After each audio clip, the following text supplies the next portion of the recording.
If you haven't already, make sure that you are subscribing or following Sharing the Mddl for free on whichever podcast platform that you use. That way you can be in the know and get the most recent episodes right in your feed every single week. This way you know and we know when we're all in the middle together. That was kind of cheesy. But either way, follow, subscribe, and thanks for joining me in the middle.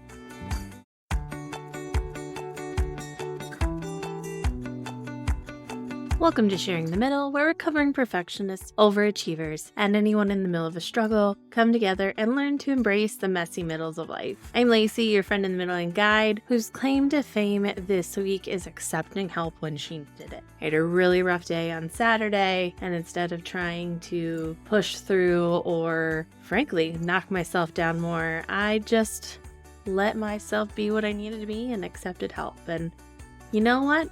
I'm real proud of it. Today's a mini episode, but we're doing things a little differently. I'm going to re-release my conversation that I had with Kim Shapira earlier this year. She has her book, What You're Really Hungry For, that came out last week. And I personally loved this conversation with Kim and thought it would be a good chance to revisit it. And then if you wanted to get her book, I've got it in the show notes for you. At the end, I do still do a little Lacey Loves for you. So present day Lacey, I will meet you after my conversation with Kim.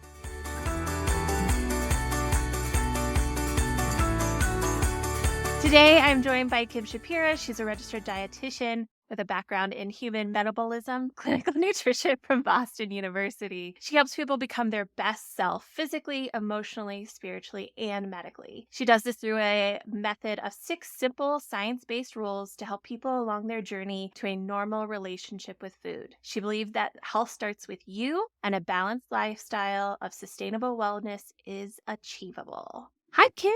Thank you for joining Hi, me. Lacey. Thanks for having me. Absolutely. Well, what I like to start this with is asking people what they think of when I say the middle, because I find that for everybody, there tends to be this like visceral, oh, this is what the middle is for me. So what is the middle for you? I mean, honestly, I do first think of like I'm the middle kid. Yeah. And then all the check marks that go off with that, which I don't really know that I fit that. But, I think that means so many things. I think everyone is always in the middle and always in the middle. And I can't even tell you what I think it means, except that I know that it's exciting to be right here and that I'm looking forward to the journey and being on the journey. And so staying in the middle really helps me focus not on the destination. I like that idea that you want to be in the middle. Of course. That's fascinating because I don't want to be in the middle.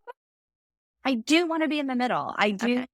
I do want to be in the middle because I know that I have a long ways to go. And I think that people are successful in all things when they're open to learning, and that a middle is a great place to be. I'm going to use that as a soundbite, by the way.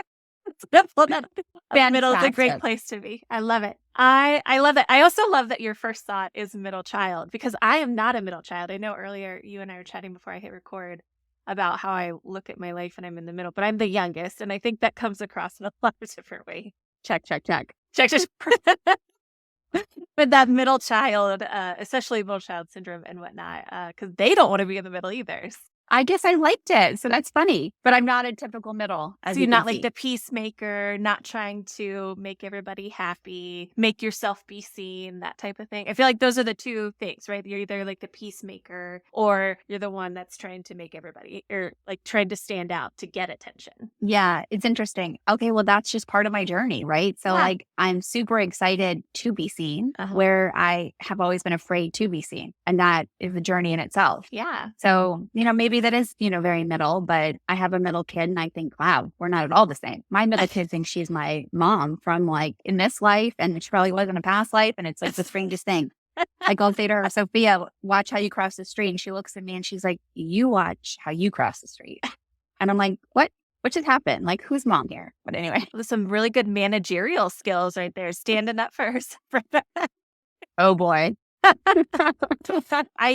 like to ground our discussion in a specific moment, because I think that when we're able to kind of learn the most about the middle is when we think about this one specific middle moment. So what is the kind of middle moment that you want to talk about today? Oh my God, there's so many. I could say I'm in it right now. I mean, I'm 7 months away from my book launch, right? And I'm 49. It's been 20 years in the making. It took me about 2 years to write the book and then 6 months to edit it once it's sold. And then I'm right on the beginning, right? It's just about to go out. So I'm in the middle of that moment. As a person who likes the middle, I think that's really interesting because if I was where you are, I would be literally, I wrote a blog post that I posted today that says, I hate waiting in the middle. I hate waiting. I am impatient. So if I was where you are, which fingers crossed someday I will be, but if I was where you were, I would be so restless. How are you feeling in this moment in the middle? I'm excited and there's work to be done. And so I'm glad I have this time to do all the work. And I have had so many limiting thoughts in my life. And in the past 5 or 6 years, through my own personal practices, I'm really working on removing them.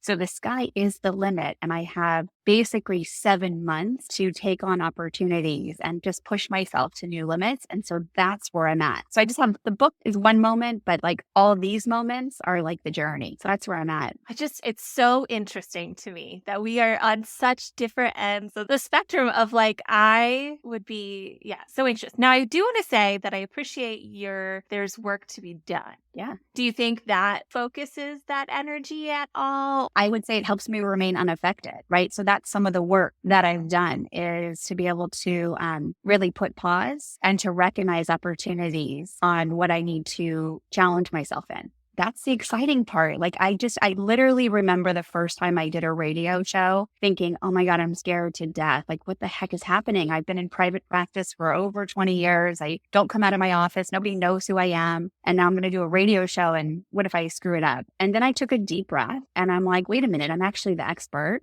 I have a lot to say. I've been training for this moment my whole life and I'm ready. It's like recognizing I'm about to overreact and then reeling myself back in and being like, wait, actually, I've totally got this. Okay. You're in a middle right now. So let's go to what we would think of as the beginning of what made you want to write a book, or was there a moment where you knew it was happening? How did your middle start? Where's the beginning? I'm going to say the middle started in 11th grade, but it really started, it's an interesting question only in the fact that my answer is long-winded and I'm going to try and shorten it. I do believe that imagination helps us achieve so many things. And any of my clients, I always ask them, what did you used to like to play? And that's where your passion lies. And go back to what you used to like to play and start playing. I used to play teacher and I used to be super passionate about reading. I would go nowhere without a book. And I always kind of knew that I wanted somebody to have my book and that I wanted them to like what I was writing. And my beginning, I think, was my 11th grade teacher told me I was a terrible writer. Oh, which is why, and he didn't mean it like in a harmful way. And he's my Facebook friend. And if he knew, and at some point he's going to know he said that and he's going to be like, I didn't mean it that way. Oh my gosh, you shouldn't have taken it that way. It landed on me and I was open to hearing it or misinterpreting it. And it dumped me for 20 plus years. So that was my beginning. I have like 7 questions now. And sorry, I get really excited. First of all, I love this idea of imagination because you and I were talking before this about my journey and where I am and how I never thought that I would be doing something like this, but when you talked about like imagination, what I love to do is chat. I just want to chat with people all day. My son and I just chat and I'm like, oh, that's why I'm enjoying this so much, is because all of this that I'm doing is based around this idea of chatting. Very much resonate. I think it's interesting because the people who I know who are dietitians are very science-minded and very scientifically inclined and whatnot. And so I think it's interesting, this kind of juxtaposition of a English teacher telling this to you. You go a completely different route, but then coming back to it. So do you think you ran away from it because of what you heard? Or is there any connection there? Or am I just making it myself? There is, interestingly enough. We pick careers to master our trigger. My trigger is health. I was a very sick kid. I spent a year in and out of the hospital in 1986. I was 12 and I went to UCLA every single week for the next 4 years to see my doctors because I needed to. And I was a sick kid. And I knew that food could make me healthy. And I figured if food can make me healthy, I have an opportunity to be in the medical profession where people took care of me. Now I can take care of them and I can make them healthy, right? There was a terrible boundary there where I thought I had more power. Like, let me tell you exactly what to do. And if you do it, guess what? All your disease goes away. Yeah. And that's exactly what I did. I entered into this profession with the science, like, very science mind, eat this, do this, and it worked. And then it didn't because people who had lost weight said to me, you know what, I'm going to gain the weight back. And this was very triggering for me because I just helped you improve your health. And now why would you not want to do that? Mm-hmm. What ended up happening is I had to kind of reinvent the wheel. Yeah. Right. And so then I had to recognize, and my brother is an artist. And I remember somebody saying to me, you're an artist like your brother. And I thought, no, I really can't draw. Then I started realizing, I've taken nutrition to a whole nother level. I have really created something that people understand and now can lose weight, but more importantly, keep the weight off. Mm-hmm. And that has always been my goal. The fact that I allowed myself to believe I was an artist really then said, I have something so important to say that even if I'm a bad writer, I still believe in what I have to say enough to put it out there. That is very powerful. I keep track of so many different things, whether it's from the middle, No Shame in the Home Game, all of the different business ventures that are part of those things. And I also keep track of a lot of things in our household, from things that we need to repair and do and flows, all of that stuff. The thing that I use to do all of that is Notion. Notion is this amazing blank slate where you build your own app and database depending on what you need. They have some amazing templates to help you get started. But once you get in there and start using it, you see how things work and come together. It is magic and easy and beautiful. It's like a to-do list meets a database with workflows. And then you can even get AI right into Notion to help you come up with words when words are hard. Because let's be honest, they are. We have a link for Notion to help you potentially if you go to themddl.com. So that's THEMDDL.com/Notion, NOTION. You can get a link into Notion and potentially sign up for a plan.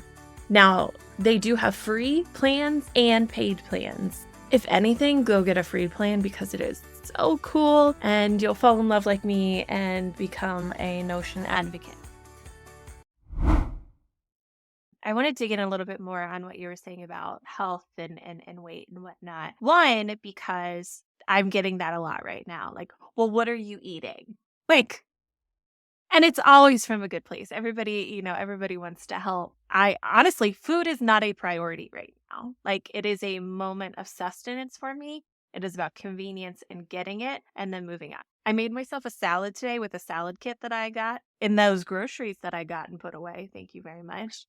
And you would think I have conquered the world today. But there is this kind of, I think, especially right now in our culture, and I've been seeing things about crunchy moms and a holistic thing, that food is very polarizing on what food is and what it means for us and whatnot. So how do you handle that dichotomy of it being something so scary? Because I'll be honest, I was a little nervous to talk to you.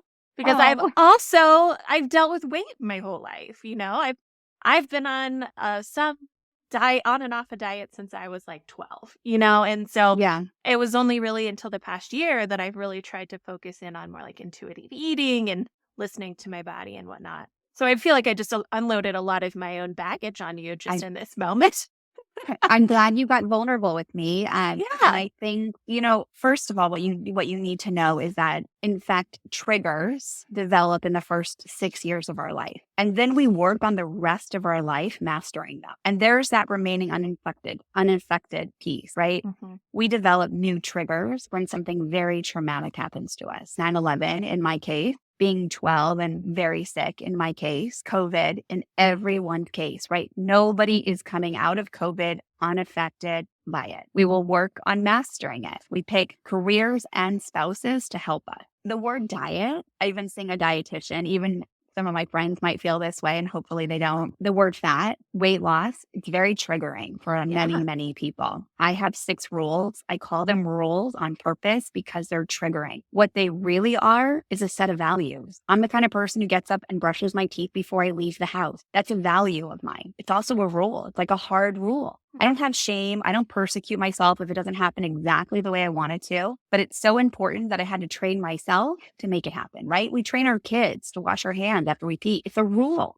It's not a triggering rule. It's just an annoying one that we do because it's a part of our value system. And so really kind of looking at what I'm being triggered at and then understanding I have something to learn in that. And how can I learn how to remain unaffected? And really remaining unaffected means I'm recognizing that I'm triggered. And I'm also recognizing that I don't have to carry that, if that makes sense. It does. And I think this really, first of all, you can hear my dog walking around in the background. That's Indy. I think it also really relates back to the middle a lot because it's a constant thing you're working.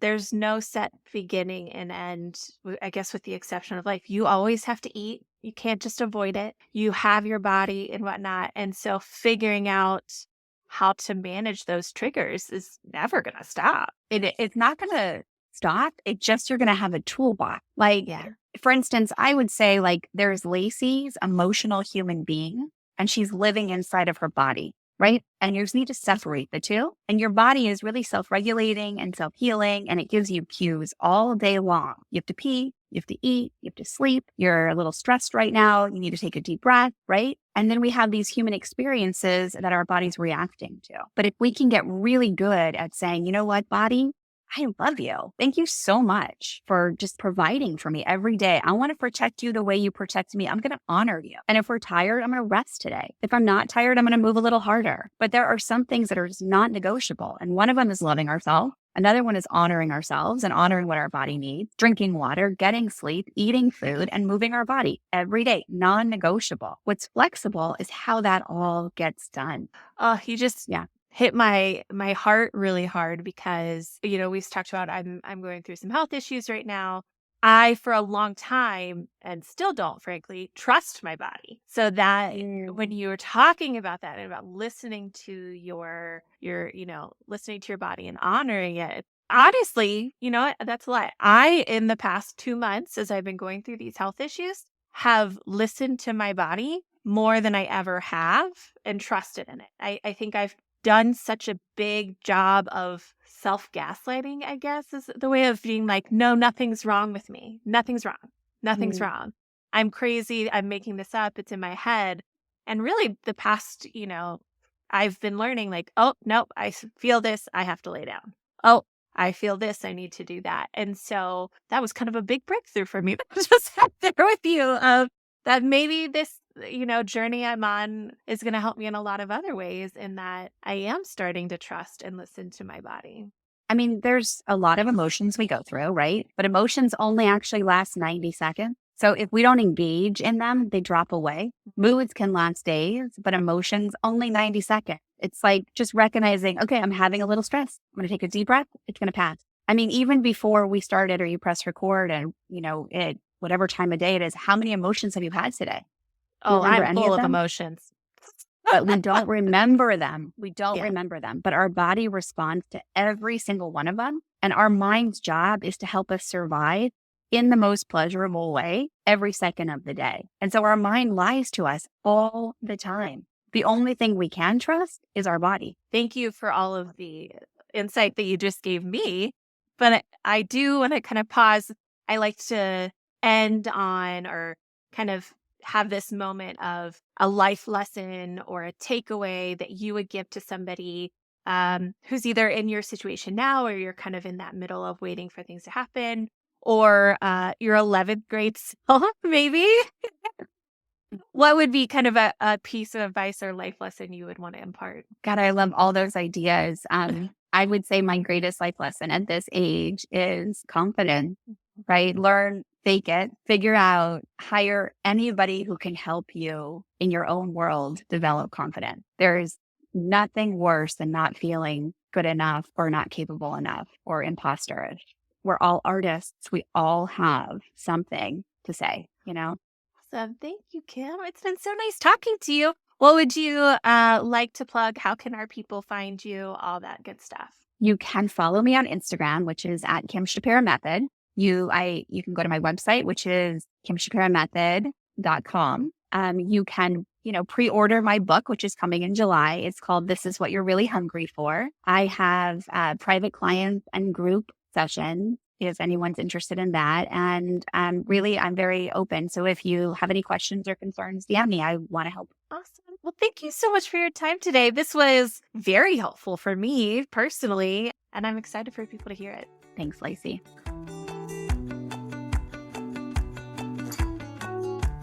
Welcome to Lacey Loves. This is the segment that I do in mini episodes where I just talk about different things that I am particularly enjoying at the moment. This week, I want to talk to you about Shrinking. It's an Apple TV Plus show that stars Jason Segel, Harrison Ford, Jessica Williams, and all kinds of other people that you see them and you're like, oh, I know them. And I will be honest, I was really hesitant to watch it. Joe, my husband, finally was like, just watch it. We only have our Apple TV. We've budgeted for it to just be the rest of this cycle, so we need to get it in. And I have been enjoying it so much. It's about a man who loses his wife, who's a therapist, who goes rogue afterwards. The first episode is hard to watch, lots of cringiness, but when I say I laughed out loud and hard in episodes 2, 3, and 4 thus far, I am not exaggerating just how much I've been laughing. It is right up my alley in as far as shows go, where it has a lot of heart, good messages, realistic in a lot of ways, but then also just so silly and funny in many other ways. Also, who knew I could love Harrison Ford even more? You probably don't know this about me because I don't think I've ever shared that Indiana Jones is my favorite movie. Indiana Jones and the Last Crusade, specifically Sean Connery and Harrison Ford in it when they go around. It's one of my favorite movies. We watched it the first night that we moved into our house. It is also why my dog's name is Indy. Don't ask me about the new ones because I don't know anything about it, but I just really particularly love it. And so to have Harrison Ford be a grumpy old man, cinnamon roll with a heart of gold, just hits my soul in all the good spots. So if you do have Apple TV Plus, definitely recommend it. Like I said, first episode, it's hard. It's hard to watch. There are some funny moments, but I was like, Joe, are you sure this is a show for me? And then we are in episode 2, and I am like, I get it. And right now we're not in episode 2, but I'm saying when we were in episode 2, I got it. So there's that. I'm really enjoying it. And I don't know. I don't really have anything else to say right now. So I just wanted to share that a little bit. It's been a rough week for me. I'm having more and more episodes of weakness and brain fog. So to have something bring me a lot of joy, I had to share it. I hope you have a fantastic week, and I'll see you next week. Thanks for sharing the middle with me. As always, I hope you've been able to see a little bit of yourself in the story we shared today. Don't forget to follow, share, rate, review, and follow me on social media at Lacey Shares. You can always check out the Joyful Support Movement at joyfulsupportmovement.com and see all of the amazing goodness we have there, like No Shame in the Home Game, Pops of Joy, courses, resources, and of course, the Joyful Support Village. All right, now go out there and spread some joy.